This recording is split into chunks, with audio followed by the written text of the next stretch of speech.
Знаете, сколько душ хочет воплотиться, иметь форму телесную?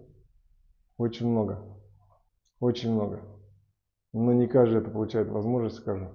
То есть это большая ценность, то, что вы имеете физическую плоть, то, что вы... Вот. И если вы проявляете заботу без фанатизма и понимаете, для чего вам дана эта форма, физическая плоть, тело. Вот. И если вы не посвящаетесь всю жизнь только ей, чтобы вот, важность не ставите, то есть потому что подсознательно душа подсказывает, что нужно проявлять, да, заботу. Вот.